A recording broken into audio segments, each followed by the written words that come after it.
Hello, APUSH people. I hope this video finds you well. This is Mr. Lawback. In this video, we are going to go over Western expansion, and this corresponds with Chapter 16 of the textbook titled Conquering the West. In this video, I will go over the United States' changing relationship with Asia during this time period, why people migrated west, the results and impacts of Western expansion, the Indian Wars, and the effects of the Indian Wars. Before we take a look at expansion into the western part of the continent, let's look at America's changing relationship with Asia. The U.S. sought to trade beyond its border as an extension of Manifest Destiny. The Treaty of Kanagawa was an 1854 agreement between the United States and the government of Japan. In what became known as, quote, the opening of Japan, the two countries agreed to engage in limited trade. Importantly, this allowed U.S. ships to refuel in the Japanese islands, making it much easier to take the long journey from the far reaches of the Pacific back to the U.S. mainland. The Burlingame Treaty was signed in 1868, and it outlined a friendly relationship between China and the United States. The Burlingame Treaty gave both China and the United States rights to move freely in each other's respective countries. It also allowed Chinese immigrants to go to the United States without restriction.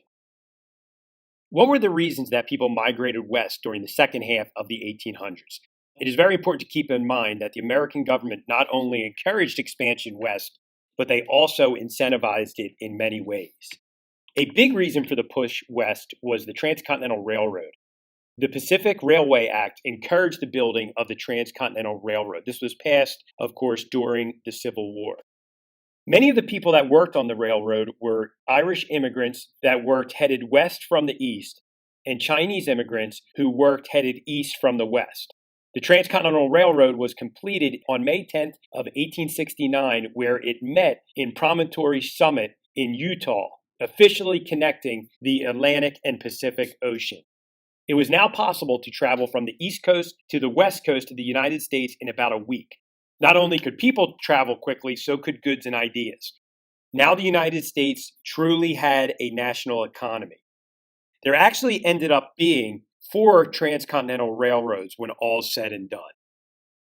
Homestead Act is where the federal government will give away 160 acres to anyone that wanted it. This was man, woman, black, white. It did not matter. It was given away for a minimal, basically a filing fee.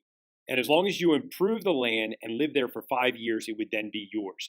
This act was enacted during the Civil War. Now, the problem with this was that the land that was given was not very good, and 160 acres in this region really was not enough land to farm and make money to live.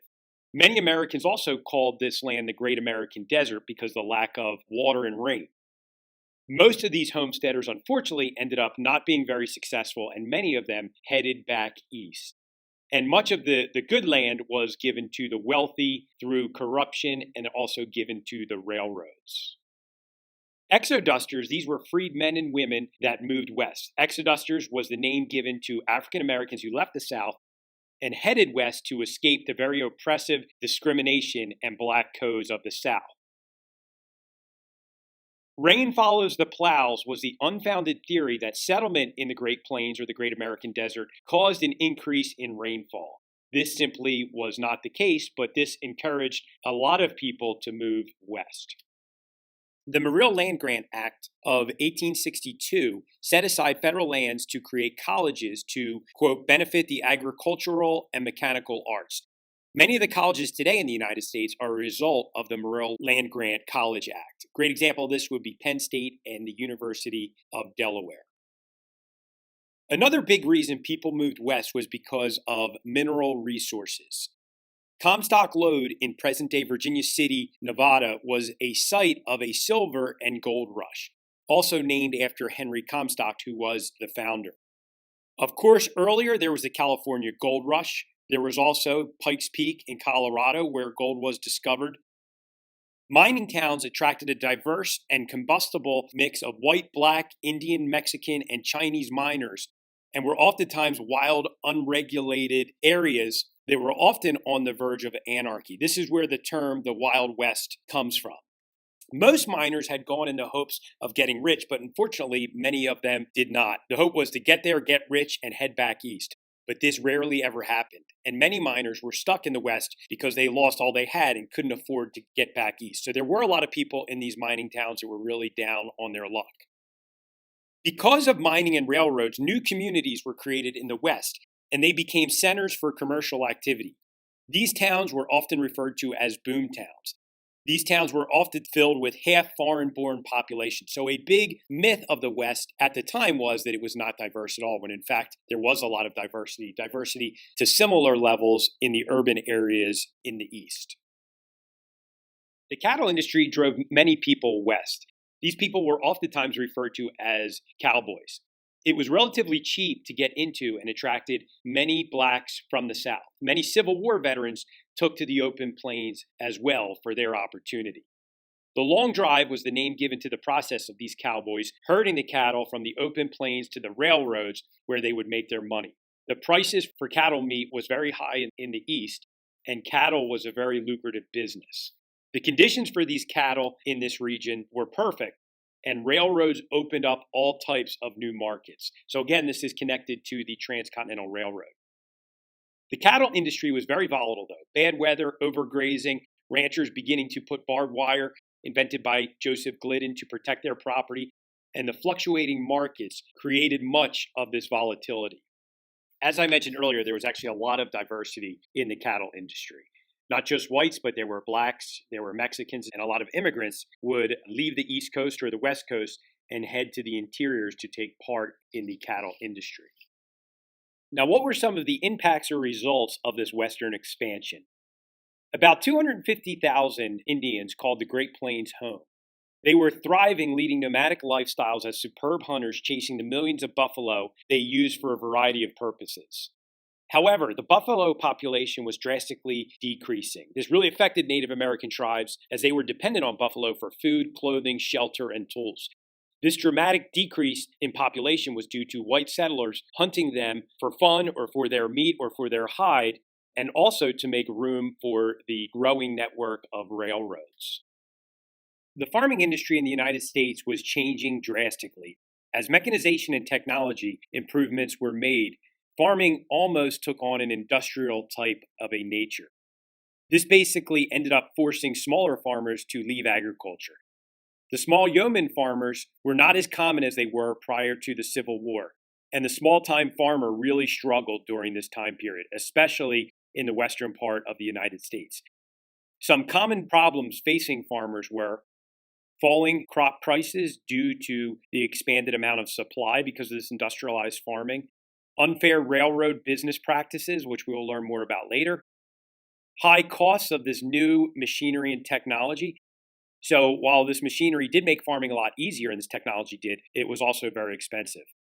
High tariffs as well. We'll talk more about all of these a little bit later.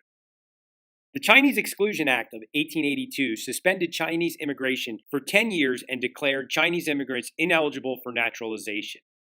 Meant to curb the influx of Chinese immigrants to the United States, particularly in California, the Chinese Exclusion Act marked the first law enacted to exclude a specific ethnic or racial group from immigrating to the U.S. The environmental impacts of unchecked mining led to environmental destruction, especially with the use of hydraulic mining techniques. Also, Native Americans lost much of the land that they had for decades been relegated to by being pushed west. And the land that they were given was not nearly as good as the land they were forced to give up. Now, with Western expansion, Native Americans and the U.S. government had many conflicts. These were known collectively as the Indian Wars. Many of the soldiers and troops that fought in the Civil War after the war were sent out west to participate in these Indian Wars. Keep in mind that the U.S. government promoted a policy of assimilation of Native Americans. In other words, they wanted to Americanize and civilize them. They did not want them to maintain their autonomy and their way of life. So some of the major incidents of the Indian Wars, you had the Sand Creek Massacre of 1864, where over 100 Native Americans were killed in Colorado. The Fetterman Massacre was a battle during Red Cloud's War in 1866 between a confederation of Lakota, Cheyenne, and Arapaho tribes versus a detachment of the United States Army based in Fort Phil Kearny, Wyoming. The U.S. military's mission here was to protect the travelers on the Bozeman Trail. This confederation was led by many leaders of the Native Americans, including Crazy Horse. The Lakota Alliance emerged victorious, and the remaining U.S. forces withdrew from the area. The Battle of Little Bighorn, also known as Custer's Last Stand, where General Custer and his men were all killed by Native Americans. This took place in 1886. The Battle of Wounded Knee in 1890 wasn't really a battle and was more of a massacre in which 300 Native Americans, including many women and children, were killed. This was seen as the last major incident of the Indian Wars. The battle basically signified the end of the autonomy of the Native American people in this part of the United States, and the remaining were moved to reservations and basically lost their sovereignty.